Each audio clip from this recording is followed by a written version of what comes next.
الحمد للہ وحدہ والصلاة والسلام علی من لا نبی بعدہ اما بعد قال اللہ تبارک و تعالی یا ایھا الذین آمنوا قوا انفسکم واہلیکم نارا۔ بزرگان محترم، پچھلے 2-3 جمعہ سے اس موضوع کو لے کر بات چل رہی ہے کہ اپنے نونہال بچوں کو کس طرح کے اسکولز میں تعلیم دلانا چاہیے، وہ اسکول کیسا ہو، وہاں کا ماحول کیسا ہو، تاکہ ہمارے بچوں کا ایمان محفوظ رہ سکے۔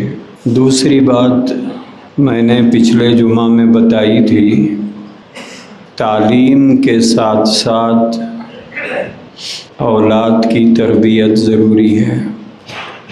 اکثر اسکولز ایسے ہیں جہاں پر تعلیم تو دی جاتی ہے لیکن تربیت کا کوئی لحاظ وہاں پہ نہیں رکھا جاتا۔ تربیت کرنا یہ ماں باپ کی ذمہ داری ہے۔ صرف اسکول بھیج کر اگر ہم مطمئن ہو جاتے ہیں تو دانستہ طور پر یا نادانستہ طور پر ہم ایک بہت بڑی غلطی کا ارتکاب کر رہے ہیں۔ تعلیم ایک الگ چیز ہے، تربیت ایک الگ چیز ہے۔ گزشتہ جمعہ میں نے اولاد کی تربیت کے سلسلے میں ماں باپ کا کردار کس طرح کا ہونا چاہیے اور ماں باپ کی ذمہ داری کیا ہے، اس پر میں نے کچھ باتیں عرض کی تھی، کچھ بات باقی رہ گئی تھی۔ گزشتہ جمعہ میں نے جو بات عرض کی تھی اس میں سب سے پہلی بات، ماں باپ کا کردار اولاد کی تربیت میں سب سے نمایاں ہوتا ہے۔ اولاد کی تربیت کے معاملے میں ماں باپ کا باہمی اتحاد یہ سب سے زیادہ ضروری ہے۔ ماں اور باپ اولاد کی تربیت میں متحد رہیں۔ اگر اولاد کی تربیت کے سلسلے میں دونوں کی رائے الگ الگ ہو جائے تو پھر وہاں اولاد کی تربیت مشکل ہو جاتی ہے۔ ماں کی رائے الگ ہے، باپ کی رائے الگ ہے، ماں کچھ چاہتی ہے، باپ کچھ چاہتا ہے، تو پھر یہاں تربیت نہیں ہوتی ہے۔ اتفاق رائے دونوں کی ضروری ہے۔ گزشتہ جمعہ اس پر میں نے تفصیل سے روشنی ڈالی تھی۔ دوسری بات، گزشتہ جمعہ میں نے یہ بتایا تھا کہ ماں اور باپ میں اگر کسی بات کو لے کر اختلاف ہو یا اختلاف رائے ہو تو ماں باپ بچوں کے سامنے جھگڑا نہ کرے، اس کا بچے بہت ناجائز فائدہ اٹھاتے ہیں۔ باپ ماں کے خلاف بچوں کے سامنے کچھ کہہ دیتا ہے اور ماں باپ کے خلاف بچوں کے سامنے کچھ کہہ دیتی ہے، تو بچوں کے ذہنوں میں یا تو ماں کے خلاف یا تو باپ کے خلاف ایک رائے قائم ہو جاتی ہے کہ میری ماں اچھی نہیں ہے یا میرا باپ اچھا نہیں ہے، یا پھر دونوں کے بارے میں بچوں کی رائے یہ ہوتی ہے کہ یہ دونوں خراب ہیں، کیونکہ ماں باپ ہی بچوں کے لیے نمونہ ہوتے ہیں۔ ماں باپ بہت بڑے آئیڈیل ہوتے ہیں بچوں کے لیے۔ ماں باپ کا کردار، ماں باپ کے اخلاق، ماں باپ کا حسن سلوک، اس کا اثر بچوں کے اوپر بہت زیادہ پڑتا ہے۔ وہ کہتے ہیں نا، صحبت صالح ترا صالح کنت، نیکوں کی صحبت تمہیں نیک بناتی ہے اور بروں کی صحبت تمہیں برا بناتی ہے۔ تو ماں باپ کے ساتھ سب سے زیادہ وقت بچوں کا گزرتا ہے اور باپ سے زیادہ وقت بچوں کا ماں کے ساتھ گزرتا ہے۔ یہ دونوں جب تک آئیڈیل نہیں بنیں گے تب تک ہمارے بچے چاہے کسی بھی اسکول میں پڑھتے ہوں وہ ایک اچھے اور نیک بچے نہیں ہو سکتے، کیونکہ ان کی اخلاقی تربیت نہیں ہوئی ہے۔ گزشتہ اس پر بھی میں نے گفتگو کی تھی۔ تیسری اور اہم بات جو چھوٹ گئی تھی وہ اس بات کو لے کر ہے، کیوں ہمارے بچے ماں باپ کے بارے میں ایک نیگیٹو سوچ رکھتے ہیں۔ کسی کی سوچ یہ ہے کہ ہمارے باپ اچھے نہیں ہیں، یا کسی بیٹے یا بیٹی کی رائے یہ ہے کہ ہماری ماں اچھی نہیں ہے۔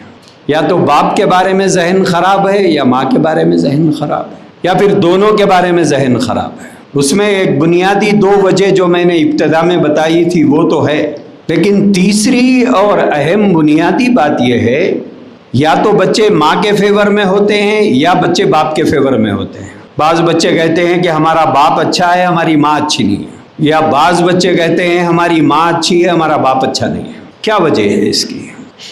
بعض گھروں میں بچے ماں کے نافرمان ہوتے ہیں اور بعض گھروں میں بچے باپ کے نافرمان ہوتے ہیں۔ اس کی وجہ کیا ہے؟ کیوں نیگیٹو ایک اینگل سے بچے ان کو دیکھ رہے ہیں؟ کیوں ایسی سوچ بچوں کی بن رہی ہے؟ اس میں ایک بنیادی وجہ جو میں نے گزشتہ جمعہ بیان کیا تھا وہ ہے بچوں کے سامنے ماں باپ ایک دوسرے کی شکایت کرنا۔ ماں شکایت کر رہی ہے باپ کی یا باپ شکایت کر رہا ہے ماں کی، تو بچوں کی سوچ بجائے پازیٹیو بننے کے نیگیٹو سوچ بن رہی ہے کہ ہمارا باپ اچھا نہیں ہے۔ یہ ذہن کون بنا رہا ہے؟ یہ ذہن ماں بنا رہی ہے۔ ہماری ماں اچھی نہیں ہے، یہ ذہن کون بنا رہا ہے؟ یہ ذہن باپ بنا رہا ہے۔ لیکن ہمیں بنیادی طور پر ایک بات کو یاد رکھنا چاہیے، جوانی میں اگرچہ کہ دونوں لڑ کے زندگی گزارتے ہیں، لیکن بڑھاپے میں پھر دونوں ایک ہو جاتے ہیں۔ جوانی میں تو خوب لڑتے ہیں، شوہر لڑتا ہے یا بیوی لڑتی ہے، جوانی میں خوب لڑتے ہیں، بڑھاپے میں پھر دونوں ایک ہو جاتے ہیں اور دونوں مل کے پھر بچوں کے خلاف ہو جاتے ہیں۔ جوانی میں شوہر بیوی کی شکایت کر رہا تھا یا بیوی شوہر کی شکایت کر رہی تھی، بڑھاپے میں دونوں مل کے بچوں کی شکایت کرتے ہیں۔ بہت سے واقعات ہیں ایسے، بڑھاپے میں بچے ساتھ چھوڑ دیے، اب دونوں مل کے بچوں کی شکایت کر رہے ہیں۔ تو ہمارا سماج، ہمارا معاشرہ، ہمارا گھرانہ سدھرے گا کیسے؟ اور ہمارے بچے ہماری بڑھاپے کی لاٹھی کیسے بنیں گے؟ سہارا کیسے بنیں گے؟ آسرا کیسے بنیں گے؟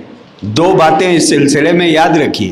ہمارے بچوں کے ذہنوں میں جو چیز فٹ کرنا ہے وہ تو ایک بلینک بورڈ ہے، ہم کیا فٹ کر رہے ہیں اس میں؟ ایک خالی پین ڈرائیو ہے، اس میں کیا چیز آپ ڈال رہے ہیں، ان کے ذہنوں میں کیا چیز لکھ رہے ہیں؟ باپ کے بارے میں ایک پازیٹیو سوچ، ماں کے بارے میں ایک پازیٹیو سوچ ان کے ذہن میں بٹھا رہے ہیں یا پھر ایک نیگیٹیو سوچ ان کے ذہن میں بٹھایا جا رہا ہے؟ یہ تو ہمارا کام ہے۔ بچوں کی تربیت آسان کام نہیں ہوتی ہے، بچوں کی تربیت میں ماں باپ کو بہت قربانی دینا پڑتا ہے۔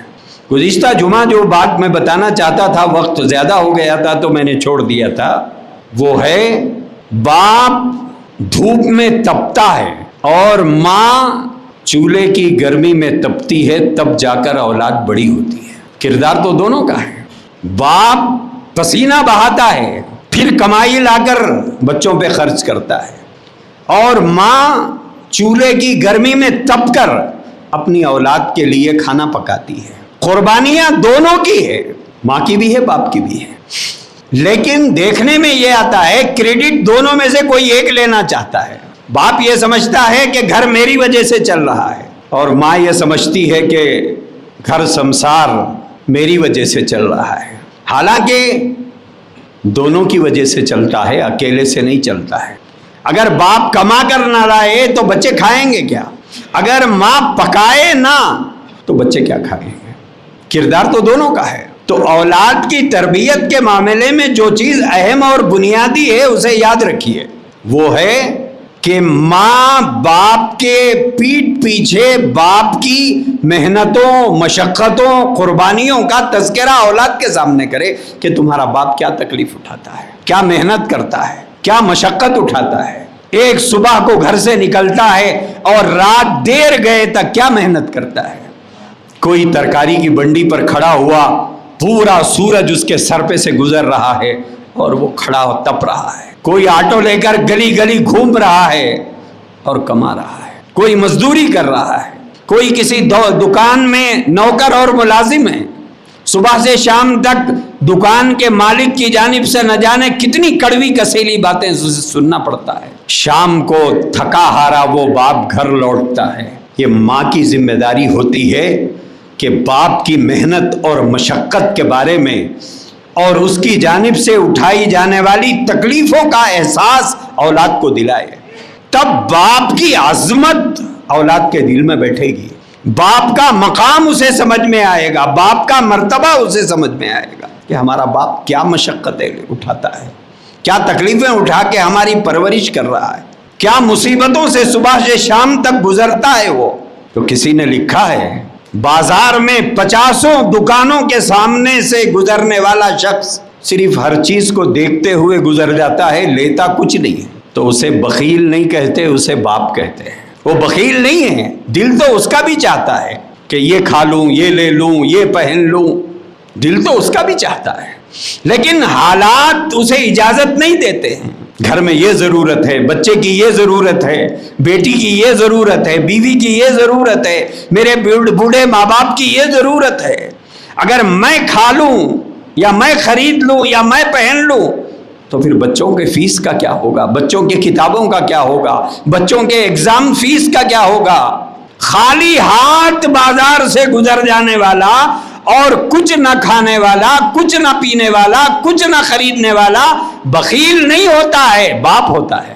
اسے باپ کہتے ہیں، بخیل نہیں کہتے. تو یہ ماں کی ذمہ داری ہوتی ہے کہ وہ باپ کی قربانیوں کا اولاد کے سامنے بار بار ذکر کرے کہ تمہارا باپ کیا محنتوں سے پالا ہے، کیا مشقتیں اس نے اٹھائی ہے، کیا قربانیاں وہ دی. میرے سامنے 10-20 لوگوں کے واقعات ہیں جنہوں نے روتے ہوئے اپنی زندگی کا حال سنایا. کوئی دبئی میں تھا، کوئی قطر میں تھا، کوئی کہیں تھا، کوئی کہیں تھا، کمایا ہے. اور اس زمانے میں فیملی ویزا کا بھی کوئی سسٹم نہیں تھا. 20-30 سال پہلے فیملیاں یہاں رہتی تھی، کمائی بھی زیادہ نہیں تھی، کما کر وہ یہاں پیسہ بھیجتا تھا. بچے بڑے ہو گئے، اب یہ اپنے بڑھاپے کی وجہ سے واپس آ گیا یا بیماریوں کی وجہ سے واپس آ گیا. ماں نے اور اولاد نے ان کی ساری قربانیوں کو بھلا دیا. بیوی بھی بھول گئی شوہر کی قربانیوں کو، اولاد بھی بھول گئی. اب اس کی حیثیت گھر میں ایک پرانے سامان کی رہ گئی ہے، ایک پرانا سامان ہے. یہ ماؤں کا کردار نہیں ہونا چاہیے. جب تک ماں باپ کی قربانیوں کا ذکر نہیں کرے گی، اس کی محنت اور مشقتوں کا ذکر نہیں کرے گی، اس وقت تک اولاد کے دل میں باپ کی عظمت نہیں بیٹھے گی. اسی طرح باپ کی ذمہ داری ہے کہ وہ ماں کی قربانیوں کا ذکر کرے اولاد کے سامنے کہ تمہاری ماں کیا مشقتیں اٹھا کر تمہیں پالی ہے. میں دیار غیر میں دوسرے ملک میں تھا، گھر میں کوئی نہیں تھے، کیا قربانیاں تمہاری ماں نے دے کر تمہیں پالا ہے. کیسے اسکول لے جا کر تمہیں چھوڑتی تھی، کیسے ٹیوشن لے جا کر تمہیں چھوڑتی تھی، کیسا تمہارا ٹفن بناتی تھی، کیسے تمہاری ضرورتیں پوری کرتی تھی، کیا مشقتیں اس نے اٹھائی تھی، کیسے نیند کی قربانیاں وہ دی تھی. باپ ماں کی قربانیوں کا ذکر کرے اور ماں باپ کی تکلیفوں کا ذکر کرے، تب جا کر اولاد کے دل میں ماں باپ کی عظمت بیٹھے گی کہ میری ماں نے مجھے یہ محنتیں اٹھا کے پالا، میرے باپ نے میرے لیے یہ مشقتیں اٹھائی ہے. یہ تذکرہ نہ ہونے کی وجہ سے آج کی اولاد بڑی ہو کر سوچتی ہے کہ وہ ہوا کو پل گئی ہے. ایک ہوتا ہے پل جانا، ایک ہوتا ہے پالنا، دونوں میں بہت بڑا فرق ہے. آج کی اولاد یہ سمجھتی ہے کہ ہم صرف پل گئے. کیوں؟ اس لیے کہ باپ کے قربانیاں ماں نے ذکر نہیں کی اولاد کے سامنے. اس لیے باپ کے بارے میں، باپ کے احسانات کے بارے میں کوئی احساس اولاد کے دل میں نہیں ہے کہ ہمارا باپ کیا قربانیاں اٹھایا تھا، اس کا دن کیسا گزرتا تھا، اس کی کتنی رات کا کتنا حصہ وہ محنت کر کے آتا تھا. پتہ ہی نہیں ہے اولاد کو. یہ کام تو ماں کا تھا کہ ماں ذکر کرتی کہ رات کو تمہارا باپ اتنے بجے آتا تھا اور صبح اٹھ کر آپ کا باپ اتنے بجے جاتا تھا. کتنی مرتبہ ایسا ہوا کہ عید کو وہ تمہارے لیے تو نئے کپڑے لایا لیکن خود پرانے کپڑے پہن لیے. باپ کی ذمہ داری ہے کہ وہ ماں کی قربانیوں کا، محنتوں کا اولاد کے سامنے ذکر کرے. کیسے بیمار رہ کر تمہارے لیے روٹی پکاتی تھی، بیمار رہ کر تمہارا ٹفن مانگتی تھی، بیمار رہ کر تمہیں نہلاتی اور دھلاتی تھی. جب تک ماں اور باپ دونوں ایک دوسرے کے پیٹھ پیچھے ایک دوسرے کی قربانیوں کا ذکر نہیں کریں گے، اولاد کے اندر احساس نہیں پیدا ہوگا. اولاد کی تربیت میں یہ آخری پوائنٹ جو میں آپ کو بتا رہا ہوں اسے یاد رکھیے. آج کی اولاد اس احساس سے خالی ہے کہ ہمارا باپ کیا مشقتیں اٹھا کر ہم کو پالا ہے، کیا قربانیوں سے ہم کو پڑھایا ہے، کتنی اپنی خواہشات کا گلا دبا کر اپنے ارمانوں کا خون کر کے اس نے ہم کو پڑھایا لکھایا پہنایا اور سوسائٹی اور معاشرے اور خاندان میں ہم کو ایک عزت دار بیٹے کی حیثیت سے کھڑا کیا ہے۔ آج کی اولاد نہیں جانتی ہے، آج کی اولاد ایک نیگیٹو سوچ لے کر زندہ ہے باپ کے بارے میں کہ ہمارا باپ اچھا نہیں ہے، یا ہماری ماں اچھی نہیں ہے، یا ہماری ماں اور باپ دونوں اچھے نہیں ہیں۔ کیوں؟ اس لیے کہ ہم نے تربیت صحیح نہیں کی۔ اولاد کی تربیت میں ماں باپ کو قربانی دینا پڑتا ہے، اپنے جذبات کی، اپنے ارمانوں کی، اپنے آرزوؤں کی، اپنی تمناؤں کی قربانی دینا پڑتا ہے۔ اختلاف کے وقت میں اختلاف رائے، گزشتہ میں بتایا تھا، اختلاف رائے ہو سکتی ہے، ایک ہی چیز کے بارے میں دونوں کی سوچ الگ الگ ہو سکتی ہے، لیکن یہ اختلاف بند کمرے میں ہونا چاہیے، اولاد کے سامنے نہیں۔ لیکن ہم بچوں کے سامنے لڑتے ہیں، بچوں کے سامنے جھگڑتے ہیں۔ تربیت بہت کمال کی چیز ہے۔ حضرت خواجہ نظام الدین اولیاء رحمۃ اللہ علیہ کے حالات کے اندر لکھا ہوا ہے کہ بچپن میں یتیم ہو گئے تھے۔ مغلیہ سلطنت کا دور تھا، جب مغل حکمراں ہندوستان میں تھے، جب یہ خواجہ نظام الدین اولیاء رحمۃ اللہ علیہ دلی کے اندر نظام الدین بستی میں رہتے تھے۔ آج بھی حضرت کی خبر وہیں پر موجود ہے۔ انتقال ہو گیا باپ کا، ماں کے زیر سایہ پرورش پائے۔ فرماتے ہیں کہ کئی بار ایسا ہوتا کہ ہمارے گھر میں کھانے پینے کا سامان ختم ہو جاتا تھا، تو ہماری ماں ہم سب بچوں کو جمع کرتی تھی، اور جمع کرنے کے بعد یہ کہتی تھی کہ بیٹا آج تم اللہ کے مہمان بنا دیے گئے ہو، کہ آج سے تم اللہ کے مہمان بنا دیے گئے ہو۔ ہم سمجھ جاتے کہ ہمارے گھر میں کھانے پینے کا سامان ختم ہو گیا، اب ہمیں فاقے جھیلنا ہے۔ آج کی ماؤں کی طرح کوستی نہیں تھی، رجوع بھی کرتی، ان کا ذہن بھی بناتی تو وہ اللہ کی طرف، کہ آج سے تم اللہ کے مہمان ہو۔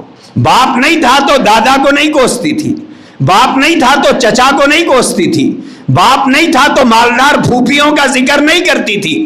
تمہارا ددیال ایسا ہے، تمہاری دادی ایسی ہے، تمہارا دادا ایسا ہے، نہیں۔ ہمارے گھرانوں میں کیا ہوتا ہے؟ ہمارے گھرانوں میں ننیال کا ذکر کم ہوتا ہے، ددیال کا شکوہ زیادہ ہوتا ہے۔ تمہارا دادا ایسا ہے، تمہارا چچا ایسا ہے، تمہاری پھوپھی ایسی ہے۔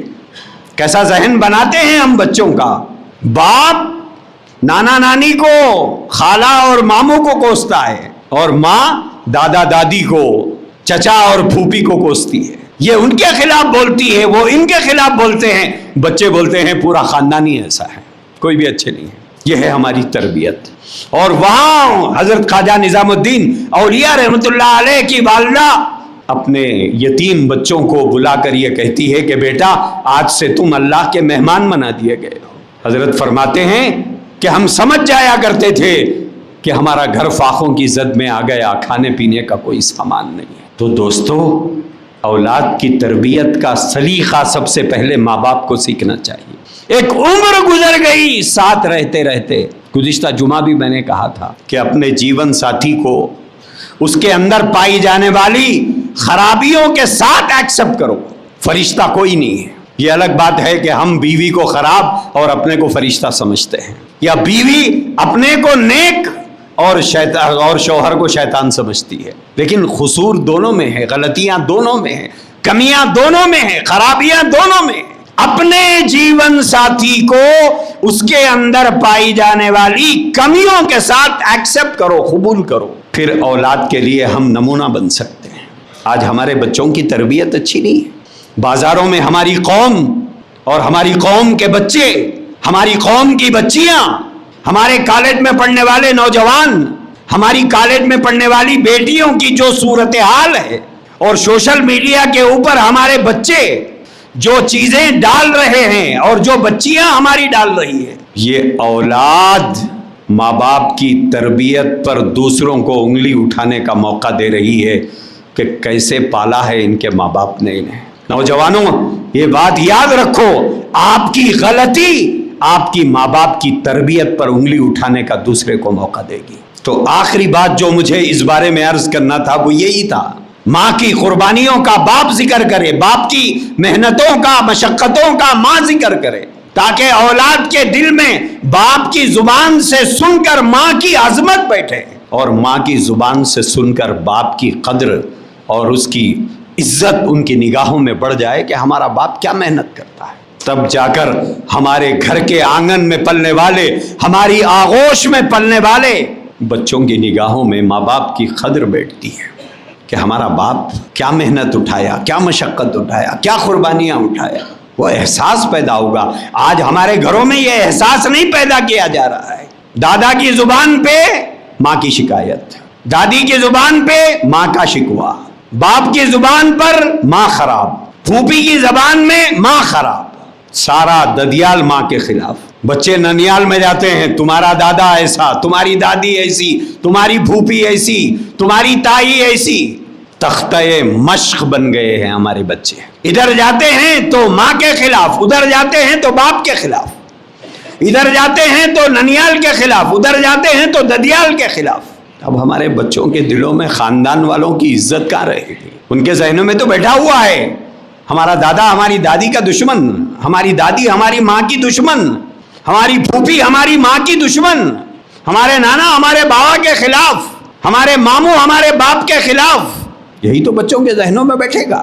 اب بچہ بڑا ہونے کے بعد ہم یہ چاہتے ہیں کہ بچے ہمارے خاندان کے لوگوں کی عزت کریں۔ خاک عزت کریں گے، کیا عزت کریں گے؟ تم نے نمونے ہی نہیں پیش کیے تو کیا عزت کریں گے، کیا احترام کریں گے، کیا اکرام کریں گے؟ اولاد کی اگر تربیت چاہتے ہو، بڑھاپے میں یہ لاٹھی کی جگہ پر آپ کی اولاد ایسا کھڑی رہے سہارا بن کر، تو جوانی میں قربانیاں دینا پڑے گا۔ تب جا کر نیک اور صالح، فرمانبردار اور اطاعت گزار اولاد تیار ہوگی۔ 30 سال ہو گیا، 40 سال ہو گیا شوہر بیوی کو ساتھ رہتے ہوئے، ایک ہی چھت کے نیچے رہتے ہوئے، ایک ہی دسترخوان پر کھاتے ہوئے، لیکن ایکسپیرینس لڑائی کا 40 سال کا ہے۔ کیا خاک بچوں کی پرورش کریں گے ہم لوگ؟ بوڑھے ہو گئے ہیں لیکن لڑائیاں آج بھی جاری ہیں۔ بہویں گھر کو آ گئی ہیں، بوڑھا بوڑھی ابھی بھی لڑ لے رہے ہیں۔ نواسے پوتے ہو گئے ہیں لیکن شوہر بیوی کی لڑائی ختم نہیں ہوئی۔ کبھی بچے ماں کو خاموش بیٹھنے کو کہتے ہیں تو کبھی بچے باپ کو خاموش بٹھا رہے ہیں۔ جن کو استاد بننا تھا وہ شاگرد بن گئے ہیں، اور جو شاگرد بن کے رہنا تھا وہ استاد بن گئے ہیں۔ اس لیے دوستو، سنجیدگی سے اپنی زندگی پر، اپنی زندگی کے کردار پر غور کرو کہ ہماری اولاد کی تربیت کیسے ہوگی۔ جو گزر گیا گزر گیا، چھوڑ دو اسے۔ دونوں کبھی بیٹھ کر سنجیدگی سے طے کرو کہ کب تک ہم آپس میں اختلاف کریں گے، کب تک لڑیں گے، کب تک بحث و مباحثہ کریں گے۔ اس کے نتیجے میں ہمارے بچوں میں بگاڑ آ رہا ہے، ہمارے بچے ہمارے باغی ہو رہے ہیں۔ لہٰذا اگر تمہیں کسی بات سے اختلاف ہو تو آپ تنہائی میں مجھ سے بات کرو۔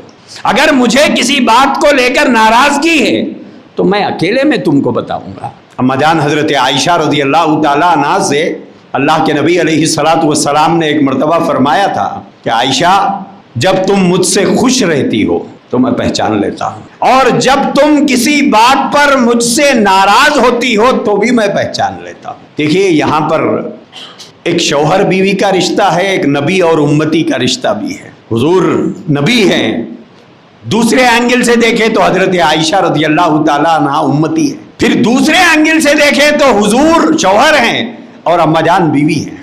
تو حضور نے فرمایا میں پہچان لیتا ہوں۔ اما جان حضرت عائشہ رضی اللہ تعالیٰ عنہا نے پوچھا یا رسول اللہ کیسے پہچان دے؟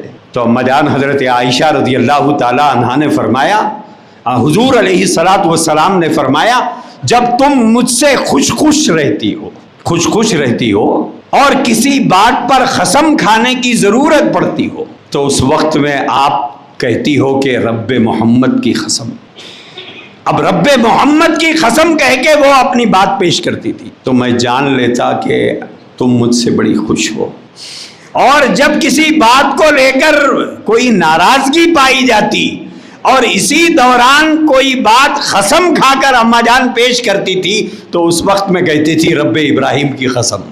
تو حضور علیہ الصلاۃ والسلام نے فرمایا میں پہچان لیتا ہوں کہ تم خفا ہو کسی بات کو لے کر۔ تو دوستو، اختلاف تو ہوتا ہے شوہر اور بیوی میں، لیکن یہ بچوں کے سامنے نہیں۔ کبھی بیٹھ کر گھر والی سے بات کریں کہ کسی بات پر ناراضگی ہے، بچوں کے غائبانے میں بات کرو، اس سے بچوں کے اندر غلط فہمیاں پیدا ہوتی ہیں۔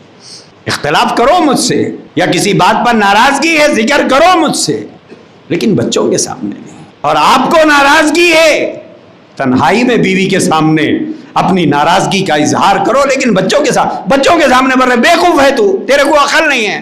بچہ بولتا اماں ہماری پیدائشی بیوقوف ہے، نتیجہ تو وہ نکال ہی لیتا ہے۔ یا ماں باپ کے بارے میں کہے تم ایسے ہے، تم ایسے ہے، تم ایسے ہے، بچوں کے ذہن میں بیٹھے گا ہمارا باپ ایسا ہے، ایسا ہے، ایسا ہے۔ تو آج ہمارا سماج، ہمارا معاشرہ، آج ہماری بیٹیاں، ہمارے بیٹے، جن کو بازاروں میں ہم لوگ دیکھتے ہیں، بعض مرتبہ ایک گاڑی بازو سے گزرتی ہے، کوئی اپنے دوست سے بات کرتے ہوئے ایسی موٹی موٹی ماں کی گالیاں دیتے ہوئے جاتے ہیں۔ کیا سمجھا جائے؟ یہ رسول اللہ کی امت ہے، یہ دنیا کو دین کی دعوت دینے کی ذمہ داری اٹھانے والی امت ہے۔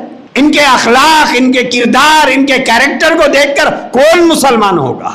کون اسلام کے بارے میں اچھی رائے قائم کرے گا کہ اسلام اچھا مذہب ہے؟ کون ہمارے نبی کے بارے میں اچھی رائے قائم کرے گا ہم کو دیکھنے کے بعد؟ اس لیے دوستو، اپنے اخلاق کو درست کرو، اپنی نسلوں کی تربیت کے لیے بہت قربانی دینا پڑتا ہے۔ اللہ آپ کو، مجھے، ہر صاحب ایمان کو توفیق عطا فرمائے۔ وآخر دعوانا الحمدللہ۔